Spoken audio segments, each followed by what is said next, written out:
اسرائیل کے قیام سے پہلے کھنڈر میں تبدیل ان گھروں میں یہودی رہا کرتے تھے۔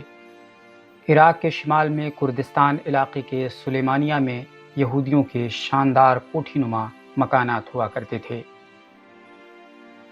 آج سے 70 برس قبل اسرائیل ہجرت کرنے سے پہلے یہاں یہودیوں کی ایک بڑی تعداد تھی، لیکن ان کے یہاں سے چلے جانے کے بعد یہاں کے شاندار گھر کھنڈروں میں تبدیل ہو گئے ہیں۔ اس علاقے کو یہودی پڑوس کہا جاتا ہے کیونکہ یہاں یہودی رہا کرتے تھے۔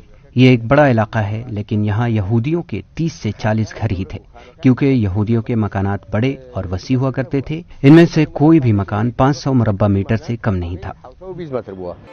ان میں سے بیشتر گھر ویران ہیں، جبکہ کچھ پر مقامی کرد باشندوں نے قبضہ کر رکھا ہے۔ کچھ یہودیوں نے اسرائیل جانے سے قبل اپنے گھر بیچ دیے تھے، لیکن کچھ تو اپنی پوری زندگی کی کمائی یوں ہی چھوڑ کر اسرائیل چلے گئے تھے۔ یہاں ایک بڑا سا یہودی عبادت خانہ یعنی سینگاگ تھا، جسے آج کل شیخ عباسی مسجد کے نام سے جانا جاتا ہے۔ یہ اس وقت کا یہودی عبادت خانہ تھا، لیکن اب یہ مسجد میں تبدیل ہو گیا ہے۔ فی الحال یہودیوں کے گھروں کو حکومت کی تحویل میں رکھا گیا ہے، جسے بیچا جا سکتا ہے اور نہ ہی خریدا جا سکتا ہے۔ ان میں سے کچھ کو حکومت نے مقامی کرد باشندوں کو کرائے پر دے رکھا ہے۔ یہاں آباد یہودی خاندان کو آج بھی مقامی کرد باشندے یاد کرتے ہیں۔ وہ یہاں ہم آہنگی کے ساتھ رہتے تھے۔ میں سن 1952 میں مائک ہنا نامی ایک یہودی کے یہاں اجرت پر کام کرتا تھا۔ ان کی ایک سونے کی دکان تھی، لیکن 1952 میں یہودیوں نے یہاں سے ہجرت کرنا شروع کر دیا اور آخرکار وہ بھی اسرائیل چلے گئے۔ خیال ہے کہ عراق میں یہودی خاندان انتہائی خوشحال ہوا کرتے تھے۔ ان کا بنیادی پیشہ ریل اسٹیٹ اور سوناری کا تھا۔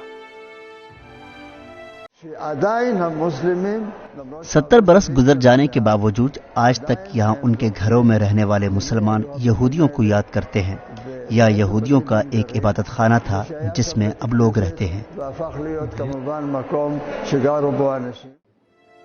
جب 14 مئی سن 1948 میں اسرائیل کا قیام ہوا تو دنیا بھر سے یہودیوں کی بڑی تعداد اسرائیل کی طرف ہجرت کرنے لگی۔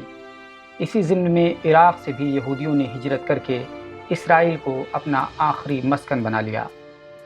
یہاں سے یہودی چلے تو گئے، لیکن آج بھی عراق کے سلیمانیہ میں کھنڈرات کی شکل میں ان کے گھر موجود ہیں اور وہ اپنے مکینوں کے لیے آہیں بھر رہے ہیں۔